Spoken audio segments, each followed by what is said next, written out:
There you go. There it is. Hey, looks like we are finally going live. Holy cow. So if you weren't out there in Facebook land, for the last 17 minutes, we were giving away phenomenal prizes. Sorry that we joined late, but sorry about your luck. Okay, back to you, Clyde. So we're on YouTube Live and we are on Facebook Live. So thank goodness I have control over the audio during the stream.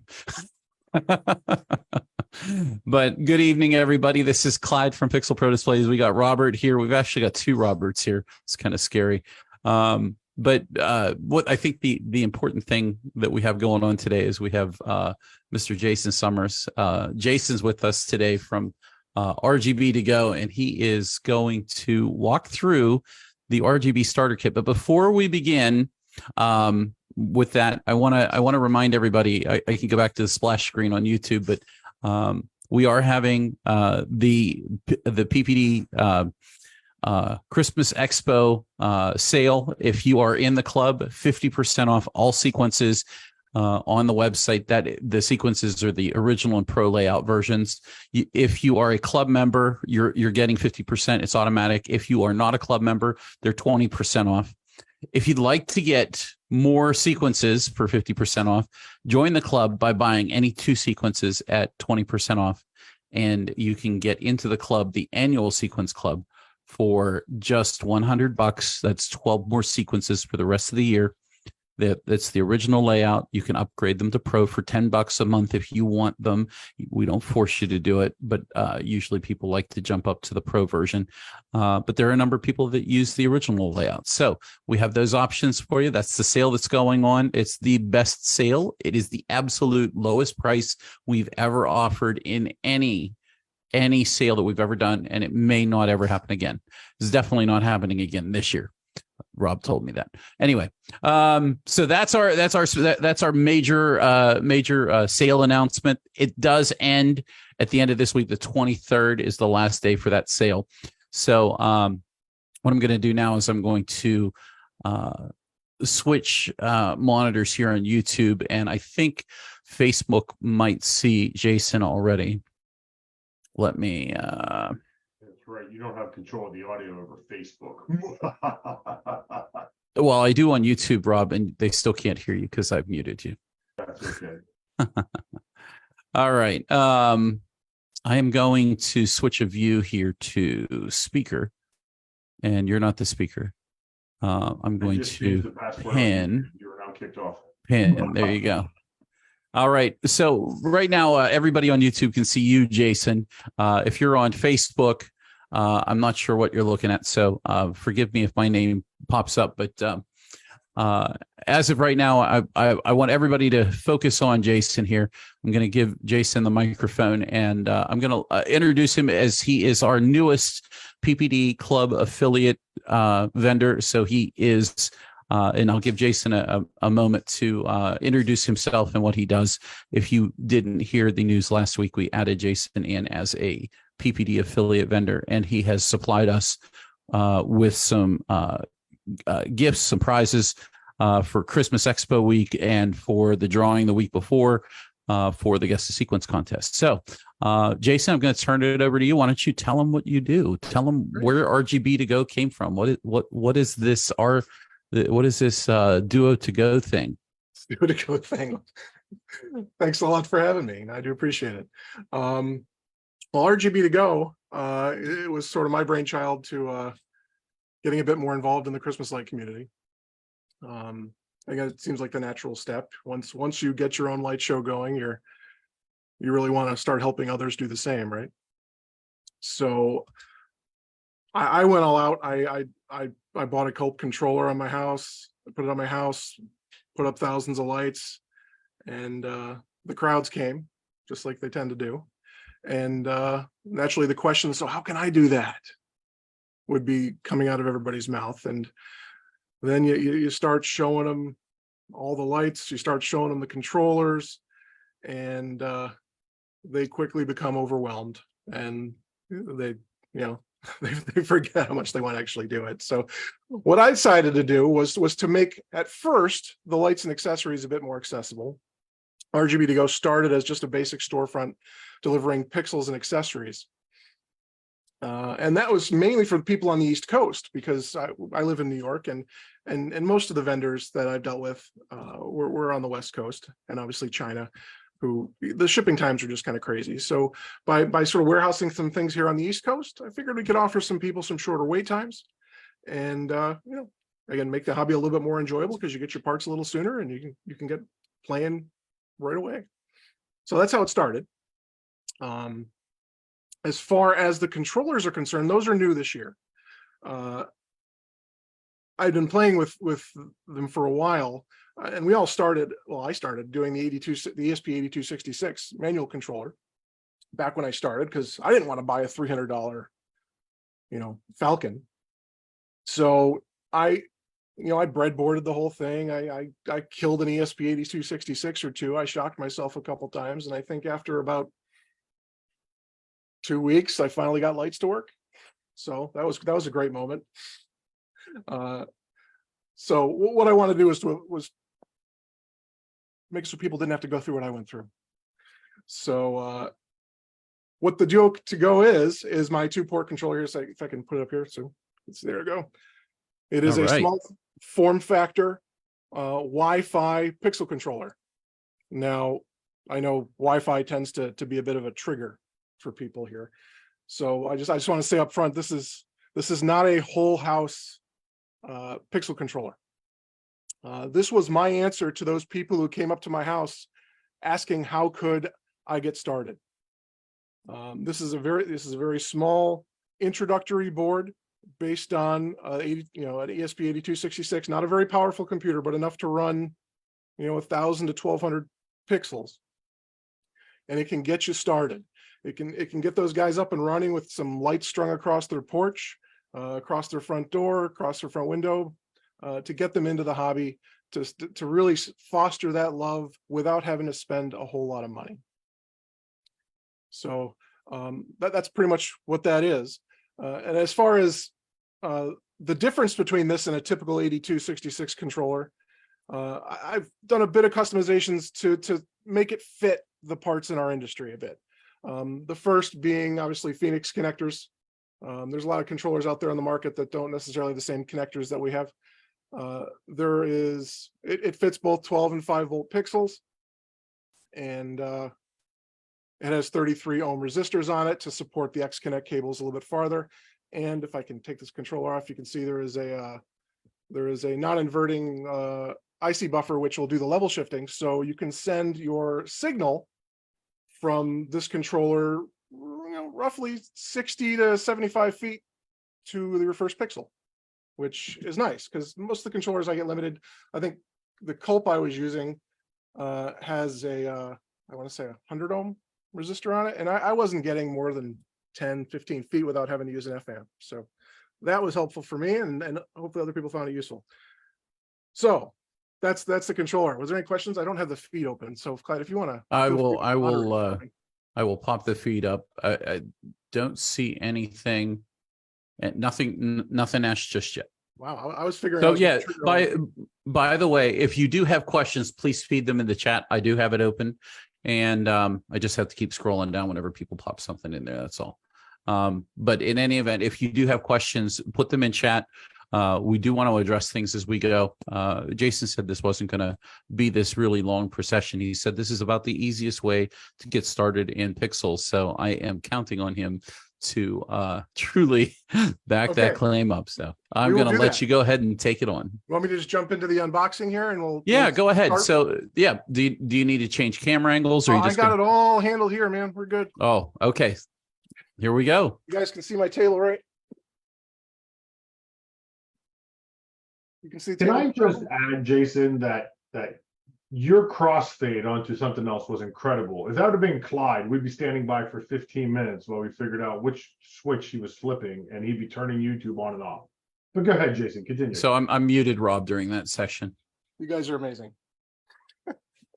All righty. So this is the starter kit. Again, as I mentioned before, and I'm kind of taking my time. I'm so confident this is going to go pretty fast. The controller is one thing, but for a complete beginner, you need a little bit more than a controller, right? You need your power supply, you need your cables, you need your lights, and that's what the Ready2Go Starter Kit is. It includes everything you need to get some lights blinking straight away. So this is a box as you would receive it in the mail. And this includes everything that we ship out as part of our $99 package. So I'm just going to open this up like you would. As you're cutting that open, somebody asked a question. Are these in stock now? They are in stock now. They are going really fast. So again, this is how it's shipped. I will try and get everything out here and organize it. We have our AC cable, which you're going to need for your power supply. We have our DC cable, which goes from the controller to the power supply. We have our Meanwell LRS 350 12-volt power supply. 2 strings of 100 count bullet pixels. And the controller itself. I'm trying to line this up underneath the camera. As you open it up, I have some nice documentation that will show people how to plug the controller in if they're not familiar, namely showing you the polarity of the connections on the pixels and the polarity of the power connector and the 12 versus 5 volt jumper. So the controller itself, I come shipped with a little stand that just helps against shorts I found. So I've 3D printed dozens of these. So I include these with the controllers as I can. The controller itself, again, everything's in a nice ESD bag. I work with computer servers, so I'm really paranoid about ESD. So there's a controller. Let me get a little organized real quick and we'll start from square one here. Okay, so the first thing we'll do is set up the power supply. Now these are genuine Meanwells, 29 amp, 350 watt power supplies. I have these already preset to 115 volts, and they are tuned to 11.9 volts on the DC side. Again, that's you can adjust it, but that's the setting I've found I've liked the most and worked well. So that's what I send them out as. That can be customized if you'd like. Either I can do it or you can do it yourself. Okay. Sorry, just checking questions. Don't see anything. Nope. We had a question for the link to the starter pack, but somebody's already posted a link to it. Okay. AC cables have got some spades on them already. Makes connecting a little easier. Black cable is load. White cable is neutral. Green cable is ground.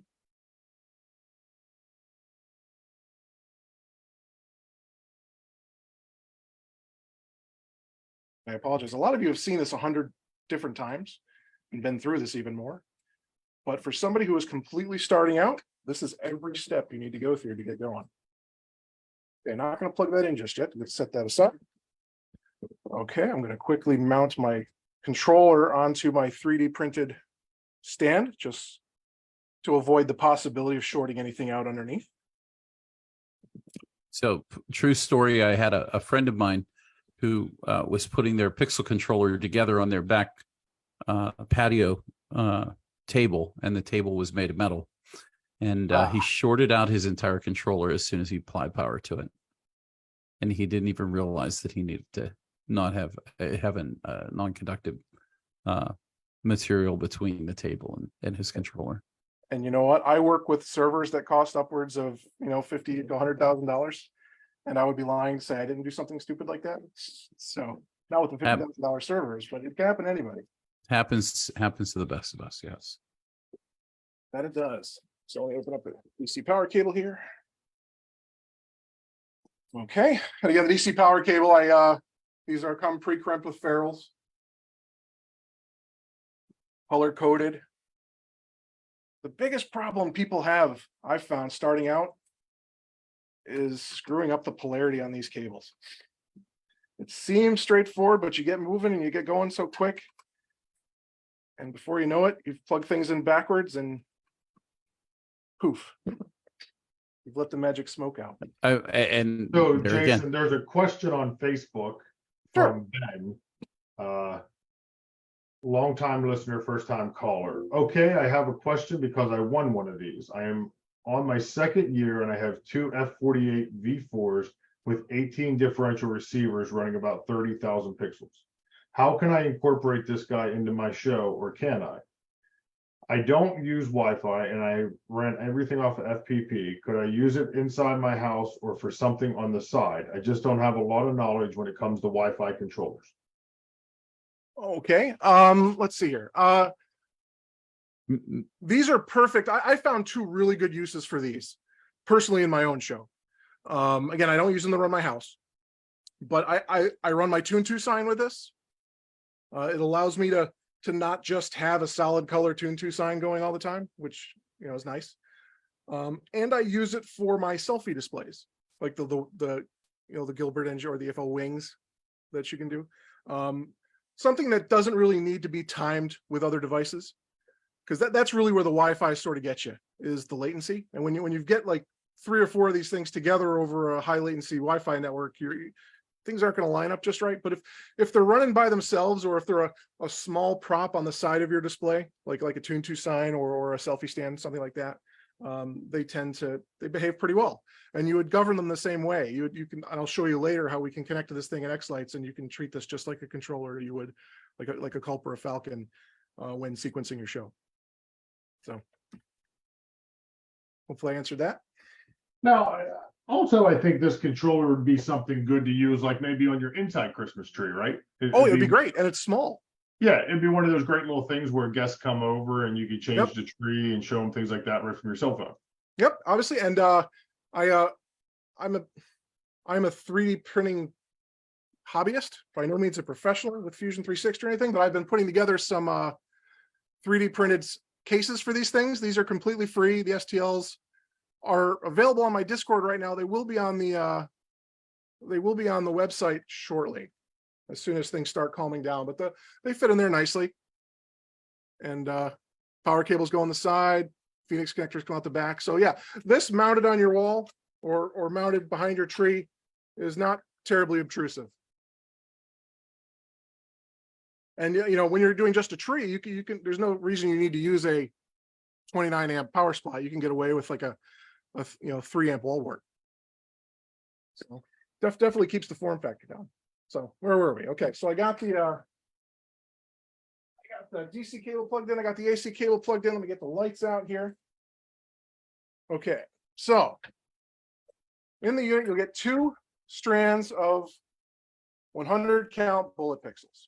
Now, I ship these with the female pigtail attached and the Phoenix connector already attached. So it is simply just a matter of plugging these things in. Ground is on the left. It's all clearly marked on the board. Make sure you plug these in the right way. Again, I've already mounted the cable, so it's kind of hard to do incorrectly. But if you're doing them on your own, just pay attention to those, the labeling. Okay, so we have, make sure they're both in the camera feed there. We're good. So again, double checking everything. Power's on top, black to ground. On the AC side, we have load, neutral, and ground. I have V negative, V positive, everything looks good. So we're going to plug this thing in and hope things don't go poof. Okay. Don't worry that all the lights aren't lighting up. That is a WLED setting. So now this runs WLED software.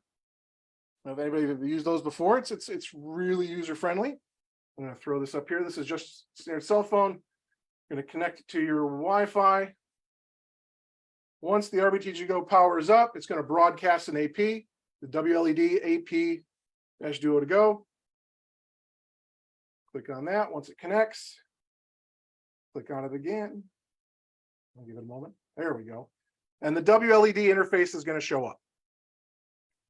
From here, you can either control them directly from here, as I'm doing so here, or you can set an IP and place it permanently on your wireless network, which let me double check, but I believe I did. Yes, I did. So I think I have that. Okay, how about that? Can you guys see that? I'm not hearing anything. I hope you guys can still hear me. Yes. Yeah, we can see it. Okay, good. So that's just simple. Again, for those who don't really understand WLED or have never seen it before, it's a really straightforward interface. You can click the color wheel or click effects. My first task here is to go into the config menu and set up my LEDs. We're going to stop first to make sure that your power supply is set up properly. While this is a 29 amp power supply, there is a 5 amp fuse on each of the outputs of this controller.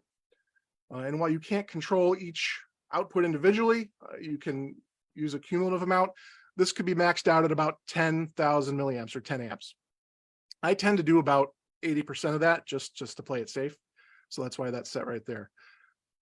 Currently, the 2 strings are set up here as RGB strings, both set up as 50 pixel strings. We're going to change that to 100. That's output 1, and this is output 2. And then we'll save our settings. And then all of our lights come on. Boom, there they are. Look at that. Okay, so we have lights. So I don't know how long that was. I wasn't really keeping track. I know the timer going, but if you're comfortable playing around with the WLED interface, whoops, I turned that off. There are hundreds of effects in here. So for somebody who is new to this, just wants to set up lights on their porch, just wants to start, or again, like Robert said, get something up on your Christmas tree. These are wonderful. And there's hundreds of effects and completely customizable. What are the more popular ones? There's, let's see, rainbow is always popular, which kind of resembles the butterfly effect in Xlights. But again, these are linear effects, right? They don't really know where the nodes are. They're just sending a pattern down the string. So there we are. As a newbie, you've just unpackaged this, you've got it running, and now you've got some lights. You can either stop here, but we know you're not going to. So what do we think's next? Do you want me to, we can start moving to Xlights? I think, well, real quick. Let me Sure. address some of the things in the chat because there are a couple of things. Yeah. Sorry, pay attention to those. We have, let's see, somebody said we should have set up for free shipping in tonight's meeting. Not sure how that would work out. Now these starter kits, just to tell my own one, these, if you were to price all this stuff together, you're talking almost $140 that I've already discounted off the cuff to $99. I'm that confident that this is what a beginner needs. Grant mentioned that he uses one for a Coro sign in the window for his business. Most importantly, it is set up to run on power up. It's very Wi-Fi friendly, or it's very Wi-Fi. You can set schedules. You can set this, have some at certain time a certain pattern starts to play. You save it. It happens every day.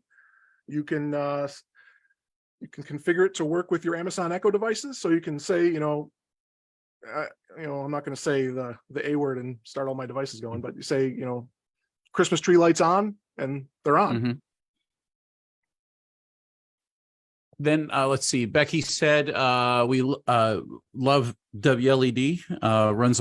Runs our year-round stuff. And Schwartz says, does WLED support RGBW in pixels? It does. Let me know. I got the screen open here. Sorry. LED preferences. So here where you configure your LEDs. Right now it's configured by default for WS28 1X or 11 is what these are. You can see it supports all sorts of different lights. The SK6812s are RGBWs. The TM1814s, I believe, are also RGBWs. So it really depends on the chip of the lights you purchase, but you can easily reference this with what lights you're purchasing to see if they're supported. How many? Yeah, I was just going to say that's the important thing is that if your lights do support RGBW, and because these are you can only use a 3-wire pixel with this board. So correct. Your pixels need to be a 3-wire pixel. It can't be a 4-wire. Yes. But if the the moon and the stars align and you have everything kind of works, then you're in good shape. There you go. So another question just popped in. Is there an SD card on the board? There is not. Okay. And But again, sorry. I'm sorry, but I heard a mention of something about that coming in the future, hopefully. I can show this off while I'm at it. I have a 4-port in the works, and again, I'm not rushing through these. Ooh, exclusive showing coming. Again, this is totally dev. I mentioned this at the New York. I showed this off at the New York Mini, so I can show it. This is what I call the Tetra2Go. This is running off of an ESP32. And again, it has 4 ports, 4 5-amp outputs. Again, supports both 5 and 12 volts. It does have an SD card option on it. Well, it's not an option, it's built into it. Again, not quite there yet. It does work beautifully as far as WLED is concerned. There's a couple things I wanted to make work. I really want to get reverse polarity protection figured out before I release this, because that's the biggest problem I have. Again, as I mentioned earlier, people crossing the power on those. If I can get reverse polarity protection on there, that's great. I want this to be able to support the ES Pixel Stick firmware, which would allow you to use this as an FPP remote. I mean, one of the Wi-Fi really does limit you, as I mentioned before, towards using this as a whole house controller. But if we can either incorporate one of two things, it becomes a whole house controller. One of those things would be onboard storage. With onboard storage, you can use it as an FPP remote. You're just syncing the timing packets over Wi-Fi, completely usable. Maybe not on Christmas Light Fight, but as far as your home show, excellent. And 2 is wired Ethernet. That is also something that's, I would love to add down the road, because that would make it much more practical as far as, no latency is concerned. So that's coming. I'm hoping by next year. I think that's great news. I've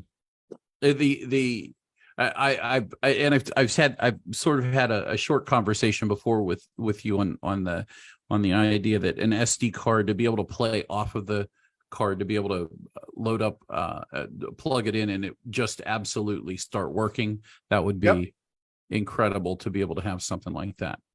Right. And there's some nifty open source stuff out there that can read, FSEQ files and things like that. So it's just, I'm not a software guy.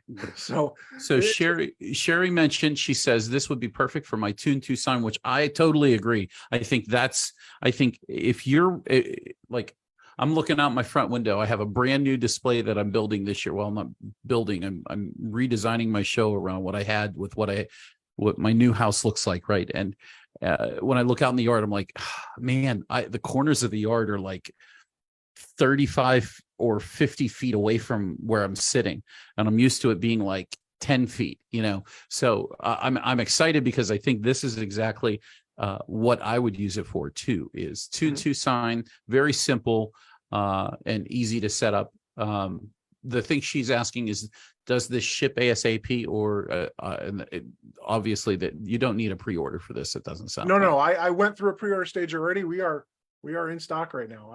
Anything ordered tonight will ship first thing tomorrow morning. So there you go, Sherry. And shipping is really affordable on these things. These things are very small. They fit in a small 4x4 box. They ship for less than, I'd say in most cases around the country, less than $8. In a lot of cases, less than $6. Is that the small if it fits, it ships box? No, it's not actually. It's U.S. Postal Service has this new first class package where they call it Ground Advantage or something. Okay. So it tends to be. Let's see if I can find the box it ships in here. Been a long time since I was shipping anything. So yeah, they're pretty small boxes. So yeah. So it fits in something like this, and then this ships incredibly cheap, and I can get across the country usually in 3 to 4 days. So and that's if you purchase the controller by itself. So the boxes for the starter kit are a bit bigger. So I want to bring this up too. Ben mentioned over in the Facebook chat. He said, He was thinking it might work as well for a standalone 2.2 sign. So if you can eventually get down the road with the SD card, the Wi-Fi, and using the Pixel Stick firmware to upload to it, then there's the potential to use it as a remote, you said. Correct. Yes. Or even possibly, if you get it down the road further, be able to do a standalone, just plug it in and let it do its thing. That's the dream, right? And We'll get to there eventually. I think that's going to be incredible. But that's the thing. I didn't want to wait, really. I have so many people coming up to me asking how I can get started, and this will get you started. And hopefully it's enough to get your palate wet, and then what do they call it? The gateway drug, right? You get addicted, now you're in. Now it's just hard to justify spending, $300-400 on a controller unless you really know you're going to love it. And I think what this has been serving for the people that I've been dealing with personally is it gets them into it. It gets them loving this. They get their porch all decorated, set up, and then they're like, okay, now where do I go? And that's when I introduce them. Well, hopefully in the future, I'll introduce them to my Tetra up. But for now, that's when I point them towards the Culps. That's when I point them towards the Falcons. And that's when we show them, the power of Xlights and what you can do with that. So I'm rolling onto the screen right now. I'm not going to post this on the screen, but I'm going to look up the specifics for the RGB2Go Expo special, which I think you have that running until the 23rd. Was it the 20th or 23rd? I can't remember. I have it down as the 23rd. Yeah, it's the 23rd. We'll do that. That's fine. Okay. And the Duo2Go controller is $24 for club members only. Right. It's the retail price is $49. I've pretty much been selling it at $39 since inception. 24 is lower than I've ever done it before. And this is only for club members. So so if you're in the club and you want to pick one of these up, just the board, this isn't the starter kit. The starter kit you have listed for $99.99, right? Right. The starter kit is regularly priced like $130 something, and it's bundle priced at $99. So it's got, okay. So yeah, I can bring this over here on the screen. So if you're on YouTube, you can see this $99. That's the basic starter kit. That's the exact item that he showed off here. And if you are in the PPD Sequence Club, go log into your member account, look on the affiliate savings page. And if you scroll down to the RGB2Go section, you'll see that there is a code just for people from the Expo, or just for the Expo special, that is, and they're $24 a piece for club members. Keith is asking, is a good question. Keith Hoyle says, is WLED in the Google Play Store? Yes, there is both a Android app in the Google Play Store, and there is a Apple app that can search for controllers on your local area network, connect to them, and allow you to control them. Essentially, it's sort of a gateway to this web interface you're seeing here. But the difference is you need to know the IP address to type it in your browser, right? But if you don't know the IP address, that app can do a discovery on your network and find it. So the app is much easier. And again, this software is written by a gentleman whose handle is AirCookie. He is absolutely amazing.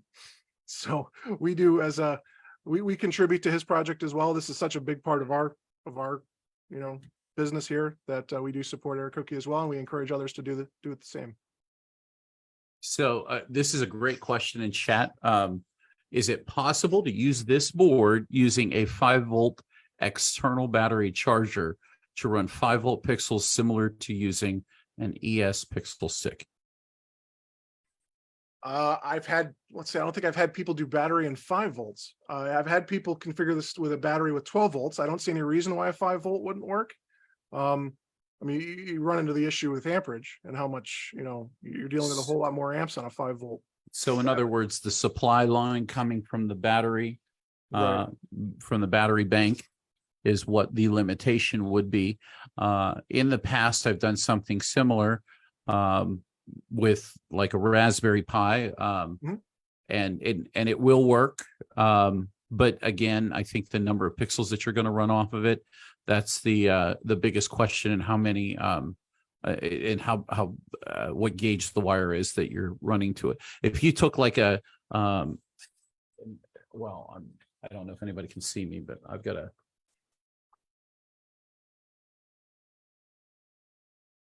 got let's say an old Android charger right here. Here's an old an Android charger cable, and I don't particularly need this. This runs some of my Amazon Circle dots that are all over the house, right? And they plug into those, but I also have different things around the house. If you use one of those cables, you really do need to be careful, I think. If you were able to make one and that were just a little beefier, then that probably is a better idea. Right. But, and just to sort of head that off, there is a USB connector on the end of these boards, right? As we were talking about the small USB connector. We do recommend that not be used. Obviously, if you want to take it off the board and put it on your computer to reprogram it, that's fine. But we wouldn't recommend powering pixels through that 5-volt connector, because you're dealing with the voltage regulator on the ESP, and that really is not terribly beefy. You could easily overload that and damage your ESP. Sounds like you've been down that road before. If there has been a way to catch something on fire, I have done it. In a good way, right? It's testing. All in the name of testing. Well, that's the thing. And how long have so you brought these out? You released these when? I started designing these in December, and then I sort of handpicked a select group of people from the Facebook groups that I've been communicating with to help me test these out. I have a good base of about 24 people who just helped me break these in any way imaginable. Testing how far can we get the signal to go, testing how much can the traces actually handle, even though it says it's only 5 amps, how far can we go? We spent about a solid month of just trying to break them, and then I think I started selling these late February and early March is when I actually started doing pre-orders. That's when I was making them by hand, and then since then they're being made in a PCB manufacturing facility. So it's come a long way in just 7 months now. So what else is in the back of your head whenever you think about what you're kind of bringing to the market, as far as, I mean, the WLED software has been around for a while. You're introducing your own kind of introductive specific product that works with it as well. Do you see something else in this? I mean, obviously you're wanting to do the 4-port board. You're looking at adding in the SD card and figuring out how that's all going to work. And then on top of that, considering that instead of using the WLED, you're considering using the Pixel Stick firmware as well. So what else? You might have some super secret stuff, but is there something else that maybe you've already kind of got out there that you're really getting into, or you're really looking at, and that you're thinking, this could be the next thing that I'm going to pull out? Anything going on there? Well, honestly, my motivation, this is going to sound totally self-centered. It's what do I need to make my show better? And if that can help other people, great. I would love that if I can make something that makes my own show better, and then it doesn't stop there, and I can see it in these great videos people send me, showing that I didn't just help myself out, I was able to contribute back to this community that has given me so much in the past several years, especially during COVID. Then that's just amazing. That's just great. I do have a couple other things. Let's see, what were we talking about? I showed you this one. Let me switch my cameras here before I stand up. You have a customer that says they ordered one of these a couple months ago, and they loved it so much they just ordered 3 more this morning. Yeah, I think I remember that. They ordered 3 starter kits, if I remember correctly. So yeah, they've been quite popular, and the community's developing, right? I love the community aspect of this is even better than the electronic part of it. And somebody else asked, do you use Xlights to run a prop with these? I do, and I will get to, how are we doing, Clyde? Should I get on that quick? Or You know what? Before you jump into what you're about to show, why don't you go ahead and address that? I did kind of mark in the get started with it fast into Xlights. So gotcha. Okay, maybe well, getting getting into the Xlights. Yeah. Okay. So my apology for drawing that out. Thank you for worries. getting me back on track, Tom. He's the one who placed the comment there. So okay, so it's like, let me. And you are correct, Alex. PPD is running a sell for the rest of the time we're in business that you do get free shipping on all sequences. That is correct. Oh yeah. Of course, free shipping on all sequences always, 24/7, 365. Let me get Xlights up and running here. Now I got to preface this by saying in the latest version of Xlights 2023-10, the add controller functionality is a little broken. I have since talked to Scott, and I believe he's working on it. He's given me a workaround, but for now I've got 2023-09 installed, and that seems to work well. You guys should be able to see my Xlights screen, right? Yep. Yep, Perfect. we do. Okay, so this is completely empty, brand new. So you've got your controller set up, you know it's IP. From here, you'll click on the controllers tab. And I'm kind of assuming people have a little bit of knowledge of Xlights here. Other than that, it's just super daunting if you're seeing it for the first time. So under the controllers tab, click on Add Ethernet. Over on the right-hand side, you can enter some parameters under name. By all means, it's looking like this is a little fuzzy on YouTube. So if you could, like you're doing already, make sure you're reading those so that they can see them. Will do. So under name, I'm just naming it something that's obvious for me. If I have 4 duos, I'll name them Duo 1, Duo 2, Duo 3, Duo 4. Under description, something that like porch, front porch or something like that. So you have an idea of where it's located. And that didn't type for some reason. Here we go. Okay, under vendor, and you'll see a bunch of vendors you recognize here. I'm hoping you guys can see the drop-down menu as part of my screen share. No, we can't. Oh, you can't? Okay, well then, and this you're going to choose WLED. Oh, now we see WLED. You can see what I've selected, but you can't see my drop-down menu. Got it. Correct. So when you select this, it has a whole bunch of vendors in there from A to Z, from everybody that you can imagine. Yes, PixelTick, Falcon, FPP, Hanson Electronics, all that stuff is there. Yeah. WLED is, while they're not a vendor, there are a lot of ESP82, 66, and ESP32 platforms. So that's what they put it under. Under model, I've talked, Scott was generous enough to include the Duo2Go profile in 2023-09. So that from here on Okay, so out, the model was Duo2Go. correct. One of those is Okay. the RGB2Go-Duo2Go. That will configure it for the GPIOs that I've programmed on this board and for the 2 ports. Auto layout models should stay checked. Auto size should stay checked. This will allow us to visualize just like you would a Falcon controller or a Culp controller. Now we'll put in the IP address. Let's see if I think it's 10.1.1.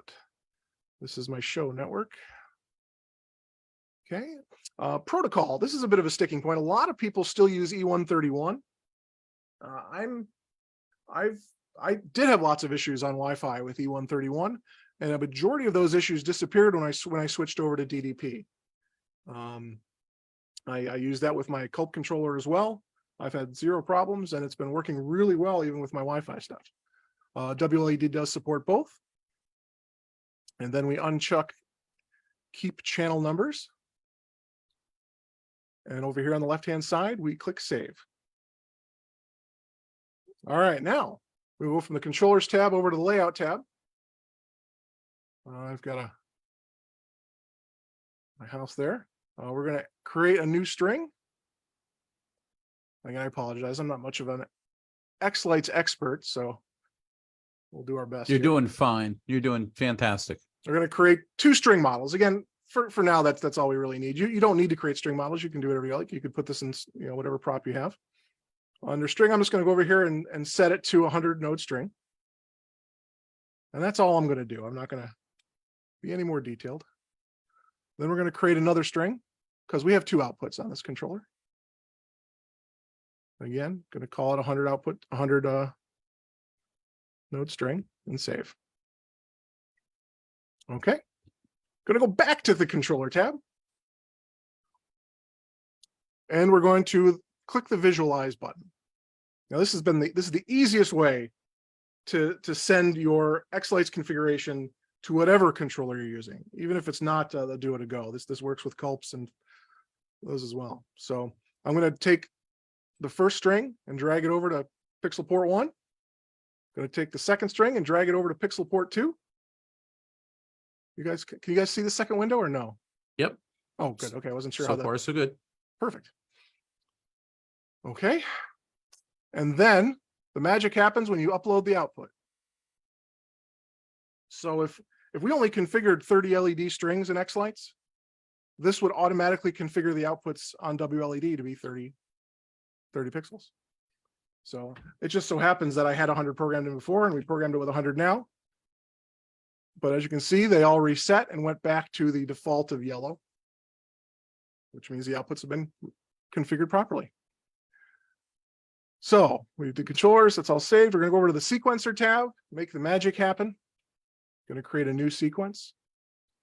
Again, these pixels can handle 40 frames per second if you keep them around 500 pixels per output or less. I'm just going to do 20 just to make this go quicker. But it does support 40 frames per second if you keep the pixel output below 500. All right, we see both lines there. I'm just going to throw, let's see, timing mark in there so I'll throw rainbow on the first one. And I'll throw a bar effect on the second one. And right. Okay. So I've got an effect playing on both of those. We'll do the whole save render. This is all force of habit.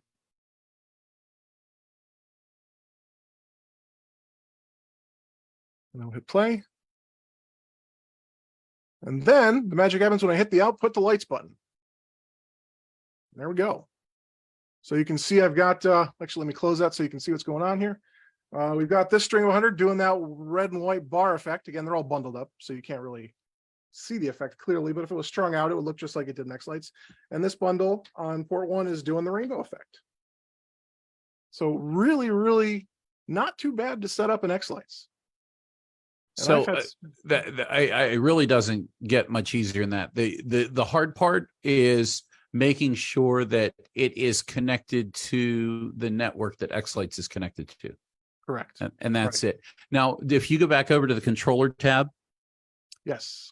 Does it, if you click on the controller, does your little faux LED on the bottom right turn green?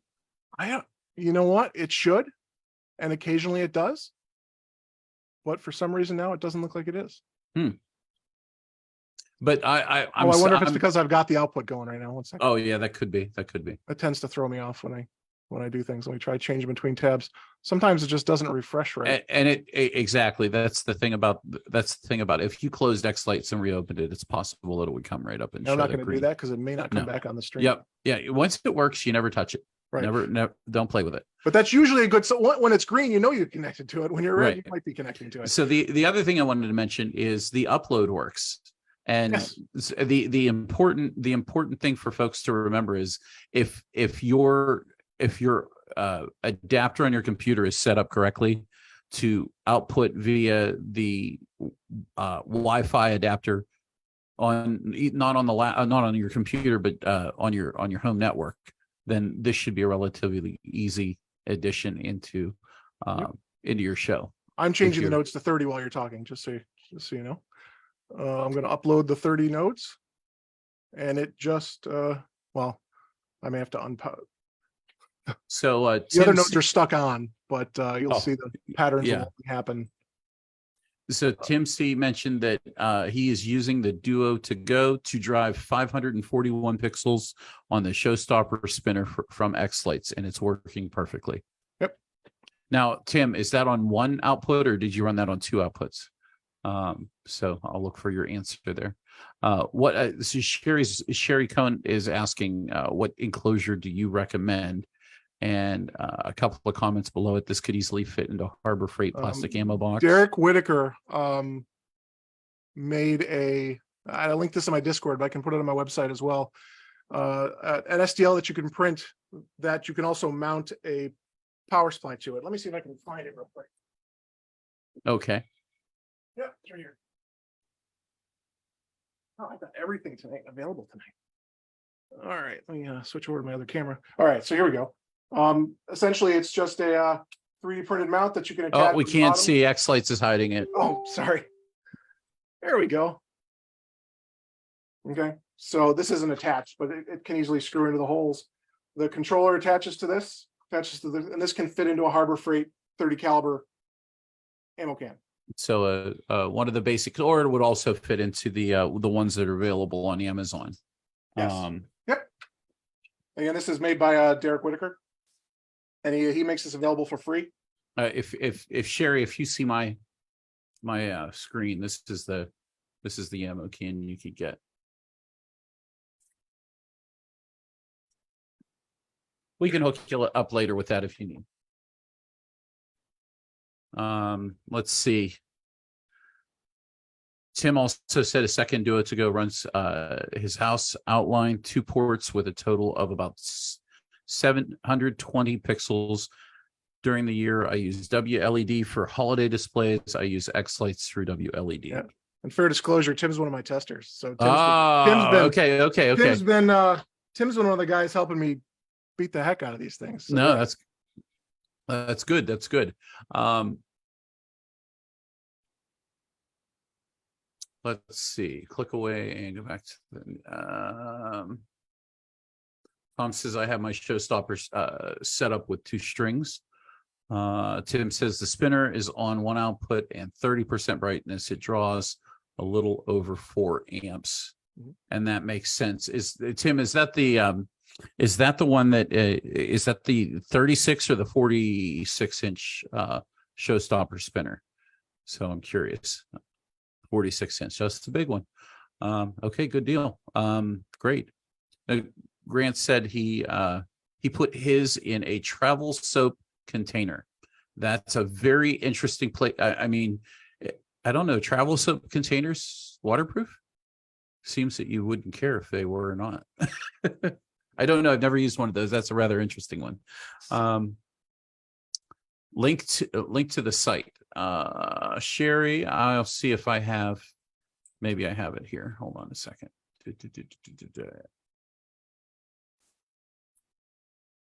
That's the starter kit there, which would be exactly what you needed. Comes with pretty much everything, and all you need is the ammo box to.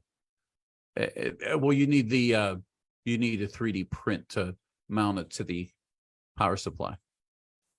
Yes. Bam Bam says, thank you, Clyde and Jason, for this wonderful meeting. Take care, everyone. Thank you, Bam Bam. Thank you. Yeah, I had no idea that, and Tim and Tom both said that both the 46 and the 36-inch showstopper spinners have 541 pixels. So yeah, I wasn't aware of that myself. Although I will say one magically jumped into the back of my truck whenever I was leaving Expo. So yeah, that's going to show up. Jason, did you have the 3D print available for that? I can find it. If you had that available on the website, or it's not on the website yet. It's just, one of my, I've been trying to get around to it and just haven't, but it's on my Discord. Let me get a link. And you're talking about for the harbor, well, for the power supply. Yeah, I have that. 1 second. Yeah, I also have a Discord, folks. I'll post the link to that in the chat. You're all welcome to join. This is where we discuss what people want to see going forward. So it's a great place to hang out, and it's a great place to have some input as far as new features. So let me put that, I'll paste that in the chat. There we go. All right, there you go, Sherry. There's the STL for the 3D print. I have something similar that I used for my receivers, my old Falcon receivers, my V3s from back in the day, and those they do a good job holding them down, and it's not a hard print to print a bunch up. One of my favorite prints, as a matter of fact. I love building receivers, so having this in a small ammo box is a nice little, easy bonus, something simple that you can throw together. It's a fun project to get into. And that's so. It's funny because my guys are like, oh, you got to make these ready to run boxes. And I'm like, man, I suck at ready to run boxes. I thank the Lord for Ricky Coltier for making so I did not have to wire my own box, because I'm just so bad. Well, so Ricky, who is also from CCL Controllers, he's also an affiliate vendor for PPD. Ricky has been building controllers since after I did my video in like 2017. So like Robert and I one night were doing a very fun video. I spent 8 hours recording how to build a Falcon controller in a ammo box that we picked up at Rural King down here. And we had a great time putting it together. He got the drink. I had to talk, so I didn't get to drink much. And he pushed a giant singing tree for me. So he had fun. He laughed the whole time. He did what he did earlier tonight, was made fun of me the whole night. And we had a great time. But out of that, Ricky watched the video and said, I think I could do that too. And Ricky took off and did a hell of a better job than I ever could have. So Ricky went through the process of tooling up and got a CNC, and he cuts the boxes for these now. So if you guys are looking for a complete build kit for certain controllers and just in general, he does a phenomenal job. The kits are complete. So yeah, I can attest to that. Let's see. Tim says Derek has many free models on Printables. Looks like a website. I haven't gone to Printables. That should be interesting. So any other questions that you guys care to share in chat? If you have anything that's kind of eating away at you about the Duo2Go controller, from RGB2Go and Jason here, we'd like to get your questions in if you haven't gotten them in just yet. But Jason, before we go any further, why don't you go ahead and kind of slip back into that mode that you were oh, sure, right before we took off into Xlights. Right. And again, I'm just addressing needs, right? That's really what I want to do. If I can make people's lives easier, awesome. One thing a lot of us have in our garage that we tend not to use anymore are those old 50/50 pixels that are PWM driven that don't work so great in Xlights anymore. So with the help of Mark Williams, we developed what we call the DAC2Go, the digital analog converter to go. There we go. That's a mirror image, but what this does is this allows you to treat an entire string of dumb pixels as a single node in Xlights. So again, perfect for like the top of a fence, something you don't need to put an effect across, but you'd like to maintain color. And this brings all those lights in my garage that I no longer use back into play. Yeah. So it's basically no, I think this is the one thing that you shared with me up in New York. Yes. Yes, it is. So and so this is still in my backpack because I haven't honestly no, it's sitting right here on my desk. You're pinned so YouTube won't see it, but maybe the people in the Zoom room will. So I actually have, which one do I, that one? Yep, that's it. Yeah, that's it. So I'm actually pretty excited about this. What I like about this is the fact that you have an in and an out. And just like you, I have a significant number of dumb RGBs that would be quite useful for certain things, but not for everything. And being able to count a strand as a pixel, which is what dumb RGBs are, they're one string at a certain amount. Now, to be able to do that for certain things might be quite useful in certain circumstances, but to be able to do it with a pixel data versus having to do it through a DMX board. The DMX board is obviously there's nothing wrong with using DMX, but it's just another form of another form of interface that you have to integrate into your system. And if you're not prepared for that, then you have to be prepared for that. So many of us already have Falcons. We have, Culp controllers, and we can use the DMX output that's available on the board. Scott Hansen's board is like that as well. And that's not a problem, that you could use one of your old dumb RGB controllers. However, if you are in this stage of pixel lighting and you have some dumb RGBs just hanging around, this is a nice little thing to go in. And I mean, I love the modules. The modules were great. I have a I'll be honest, my Leechburg lights sign that I'd used for years, just hung it up outside on the side of the house, was dumb RGB. And to be able to connect it to pixels, and I didn't need to change the color, just needed it to light up. And this would have made it absolutely simple. So I do like this idea. It'd be interesting to see what you could do if you had, let's say, 8 of these on a board, 8 outputs on a board. If you were able to do that, what the cost effectiveness of that board would be. And again, this is proof of concept, so who knows where it's going to go, right? So these are not for sale yet. These are just, I've got people out playing with them, testing them. So, and not to mention these, since these are just PWM controllers, you can control servos. You can control like the waving Frosty. You could issue a command in Xlights to start the hand waving or something like that. So thinking a little bit outside the box, you can take something like this that you normally would only use for lights and actually make it a game changer as far as like automation. So this could run servos. Yes. And that is true. That does make total sense because it is a 3-channel controller. So it uses 1 pixel, but that's 3 channels. So if you utilize this as a low voltage servo controller, then you could certainly use that. Absolutely.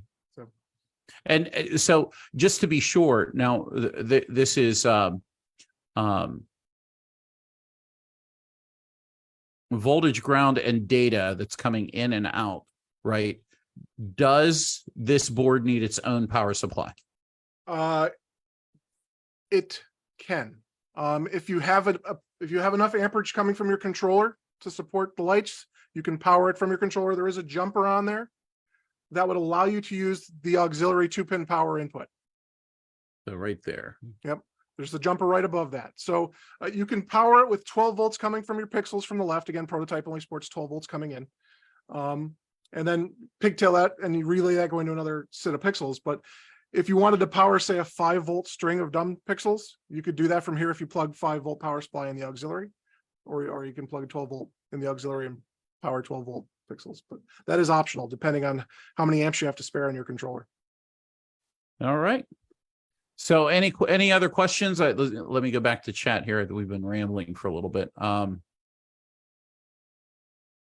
So Ronald Johnson is asking, can the I'm not sure, Ronald, if you're asking if this controller, this little guy here, can be ran alone as a standalone controller or not, but this one cannot. This is just in test right now. But the WLED2Go is not set up as a standalone controller. The hope, though, is that when you get into whenever you get into the next level, that's what you want to do with a SD card. Yes. Down the road, we're getting there. Ronald, the dumb RGBs, yeah, I have a ton of them too, so I totally get you. Let's see. The WLED2Go, Tim says the WLED2Go can be used standalone with WLED, but not with Xlights. Right. You can't save a sequence to it because there's no storage on it. Right. But for so Xlights, you have to broadcast you'll have to have a Raspberry Pi or something else that can something has to broadcast the data to the Duo. Yeah. Right.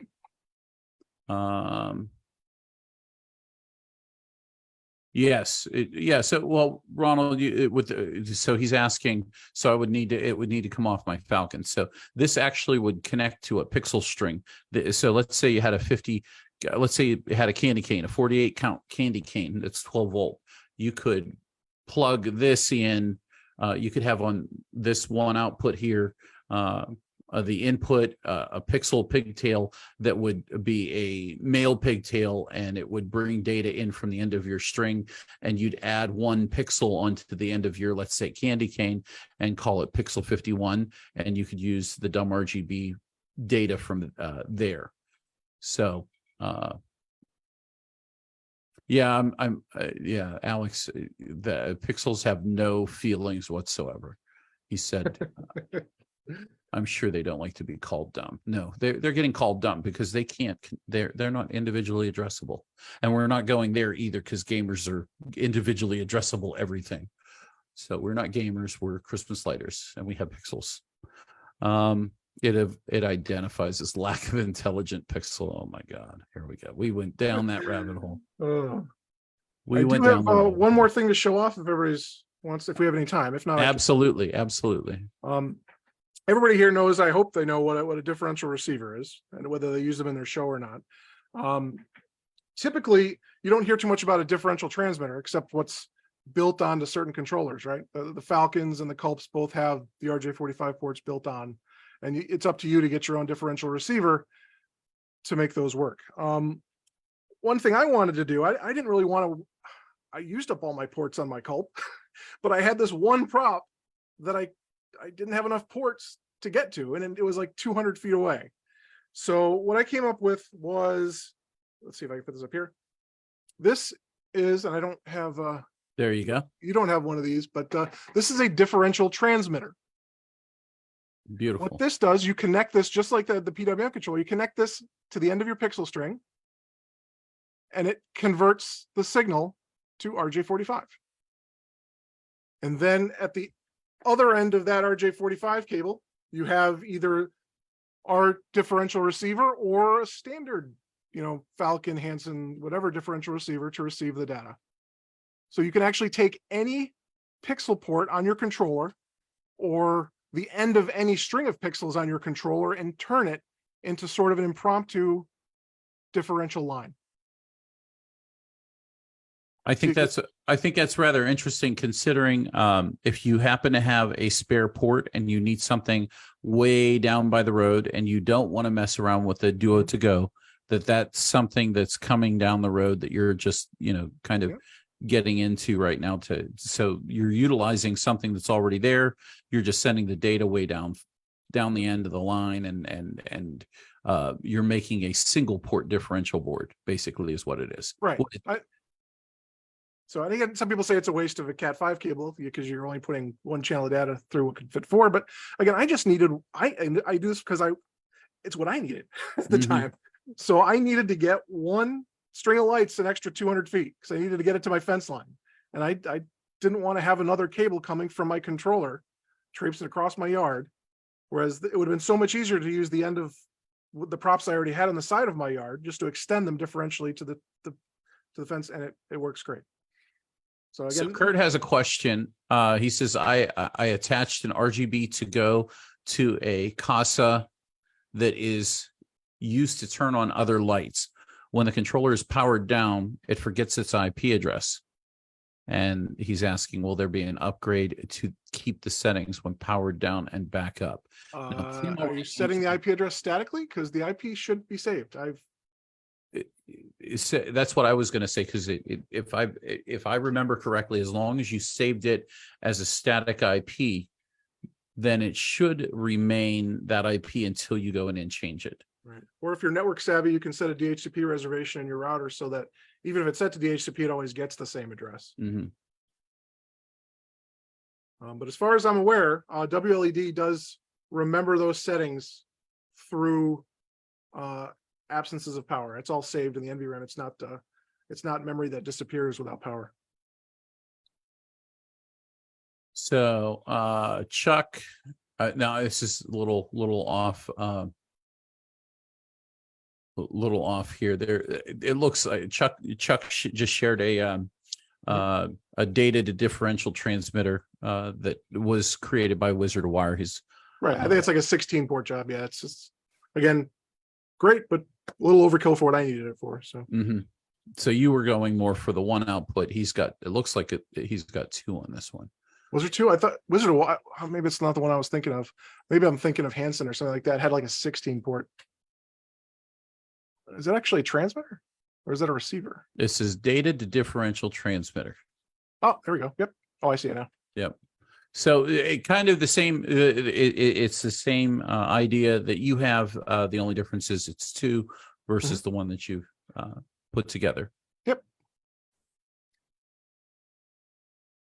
And Kurt says, well, he'll give it a test tonight.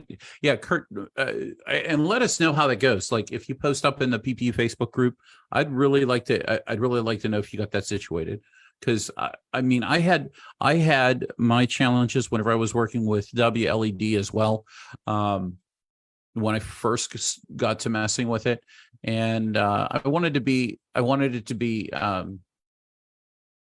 I'd hoped it was a little more robust. Now it's been probably a year since I messed around with it. So, but at the same time, it still worked. We were able to get things going on it that we didn't have any issues with. So